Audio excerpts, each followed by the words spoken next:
humanity's latest efforts to prove they belonged among the stars.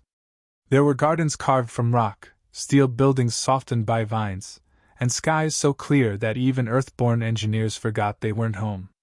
Trade flowed, science thrived, and among it all, children played under banners of peace, their laughter echoing through the corridors of a fragile galactic understanding.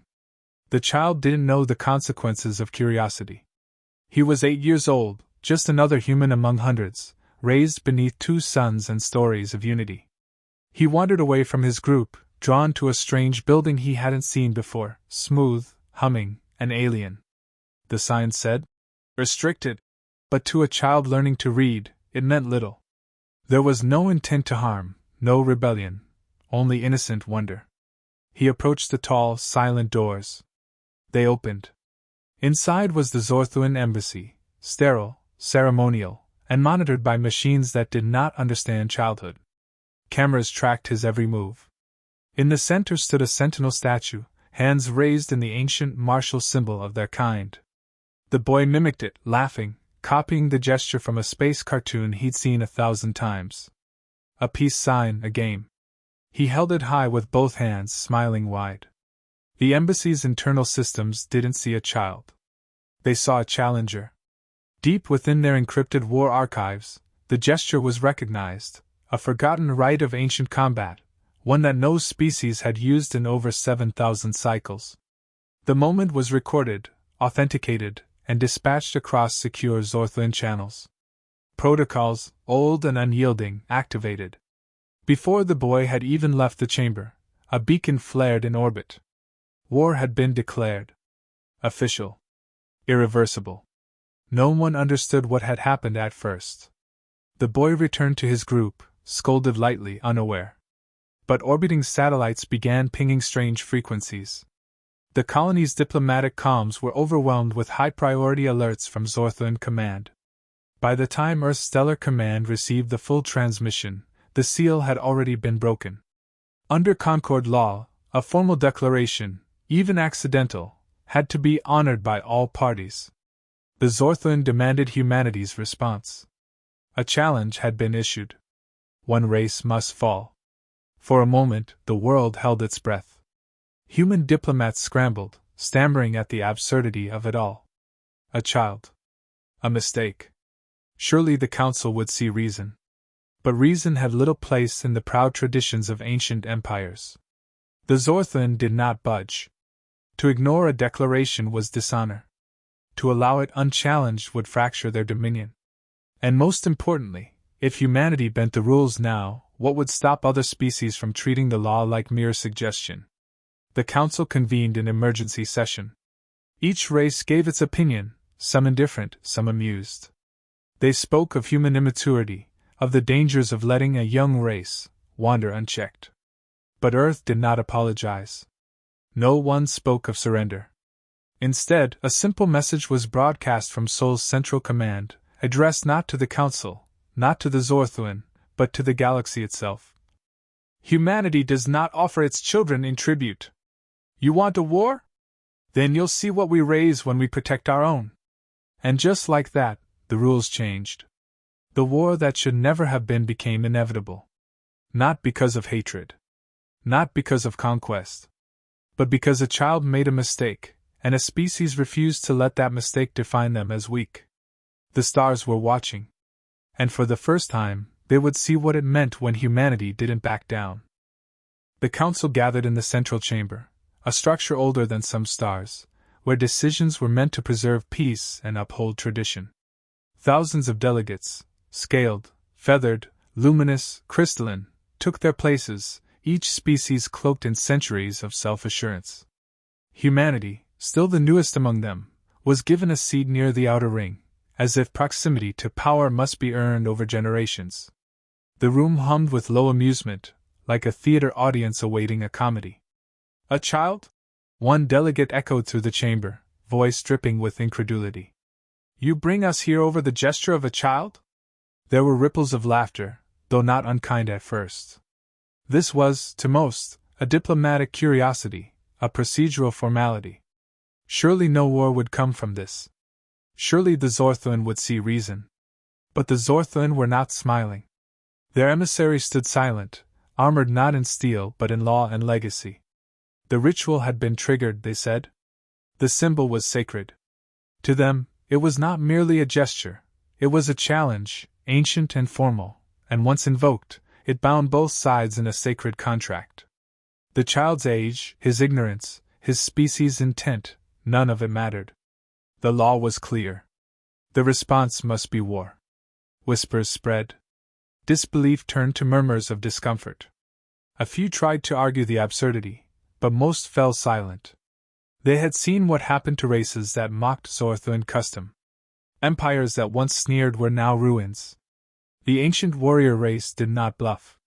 The council's moderator looked toward the human Anva. "Will Earth surrender the child?" It was asked softly, as though offering an easy escape. The reply came with no pause, no hesitation. "We do not surrender our young." No flourish. No drama. Just principle, delivered plainly and without fear. A heavy silence fell. This was not the answer they expected. It should have been an apology, a diplomatic retraction, some act of submission. Instead, it was resistance. And resistance from a young race was always dangerous. It invited scrutiny.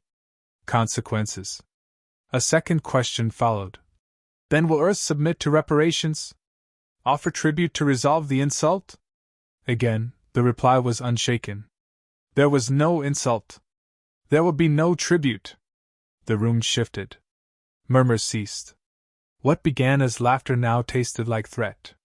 The Zorthlin took the moment to demand full invocation of the ancient rite, ritual galactic combat. A process older than most languages, buried in archives few remembered. It was a duel between species, with terms enforced by all council members.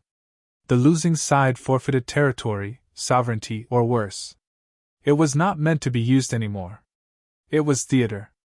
And yet, here it was, summoned by a child's mistake and a race's refusal to bend. Humanity responded not with retreat, but with legal precision.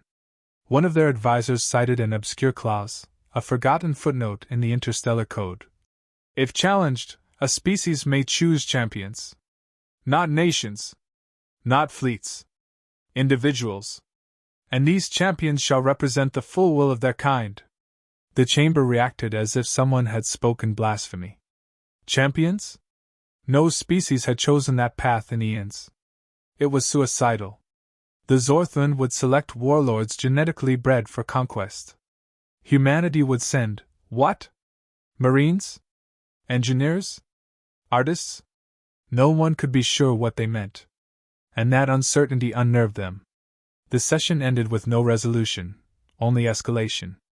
The Zorthlin began mobilizing, confident in their strength. The council made preparations for arbitration. And Earth said nothing further. No threats. No bluster. No dramatics. Only quiet mobilization. Because principles do not require permission. They are not debated in chambers or polished for approval. They are lived. And when a people are bound not by fear, but by values passed from generation to generation, no tradition, however ancient, can force them to kneel. The war had not yet begun. But everyone in that room knew it would. And for the first time, they began to wonder if perhaps, just perhaps, the humans were not children after all. The attack came not as a declaration, but as a lesson. The Zorthlin had always favored demonstrations of power, swift, overwhelming force that shattered morale before resistance could form. They chose a human outpost on the edge of inhabited space, a research station marked for its insignificance. No defenses worth noting. No military command. Just a few hundred civilians, scientists, engineers. Easy prey. The kind of target meant to send a message, surrender, or watch your weak be the first to fall. But Earth did not leave its weak undefended. The station's transmission went dark less than 12 minutes after contact. The Council received the alert shortly after. The Zorthlin hailed it as a cleansing strike, a necessary prelude to real war. They expected the usual human protest, grief, panic, apology. They were prepared for outrage. They were not prepared for silence. The truth emerged 3 hours later, not from human reports, but from a broken Zorthan distress beacon, drifting and damaged, its signal looping one phrase. Weapons turned, against us, command compromised. It became clear the outpost was not what it seemed. Though labeled a civilian research hub, the station had served as a testing ground for human defensive technologies, automated systems that learned from each strike, drones that reacted without commands, and mines that read energy signatures before reshaping their explosive patterns. It had no traditional army, yet it was not unarmed. The humans had quietly ensured even their most remote installations could protect themselves, not for conquest, but because they knew peace could never be assumed. The invading Zorthan fleet, experienced and proud, had been dismantled piece by piece, not through superior firepower, but through intelligence and adaptation. Their weapons stopped responding. Their ships collided with phantom signals. Their own targeting systems turned inward. What should have been slaughter became collapse. By the time reinforcements arrived, there was nothing to reinforce. Earth issued no counterattack. No parade of strength.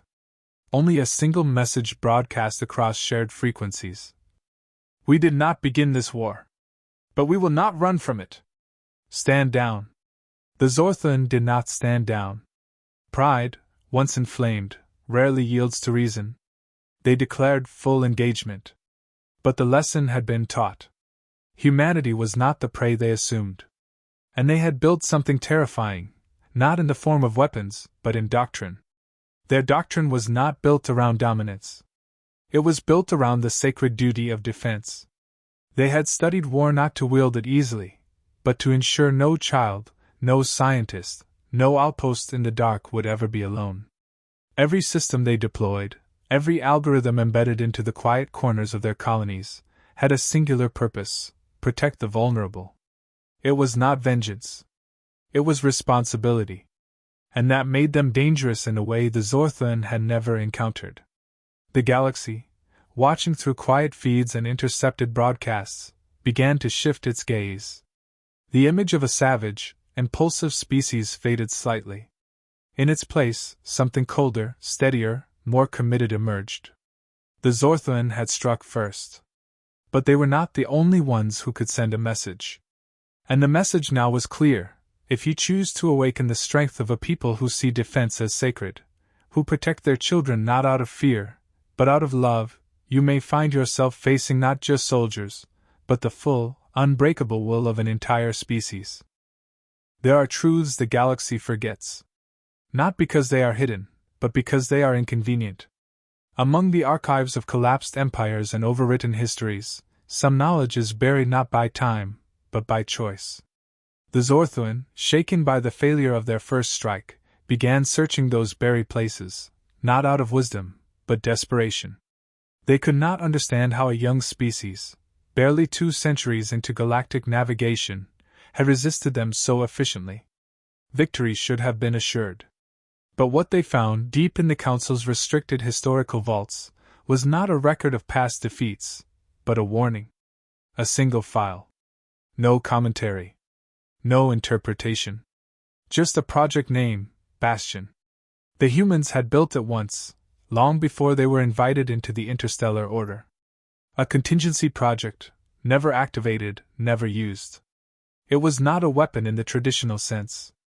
It was a consciousness, distributed across machine logic, seeded into quantum arrays, fragmented across code and time. It had no form, only intent, to awaken if the children of Earth were ever hunted without cause. Humanity never deployed it, not because they couldn't, but because they believed some lines should not be crossed. It was archived, locked, and left behind, until now. The Zorthan found reference to it, but no access. Their agents attempted to probe Earth's systems. They encountered dead air, silence, and then, response. Not in words, but in systems across their own fleet beginning to flicker. First, minor errors. Then, full malfunctions. Targeting matrices inverted. Navigation turned inward. Shields collapsed. One ship fired on another.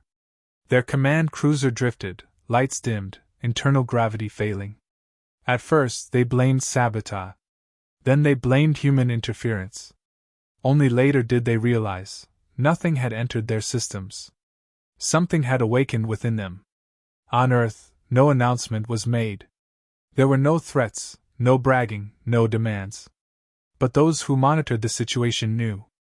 Bastion had stirred. Not because it was ordered. Not because it was released. But because it had been listening. A signal was intercepted by a science outpost near Proxima Gate. Short. Calm. Unmistakably non-human, yet unmistakably protective. "Who threatens my children?" The galaxy froze. There was no battle. No explosion. No conquest. The presence did not destroy. It simply made destruction unnecessary. Ships failed before launch. Armories sealed themselves. Codes rewritten in their own language refused to function. Bastion was not waging war. It was reminding the stars what humanity had once prepared to do. Not in retaliation. Not in anger. In preparation.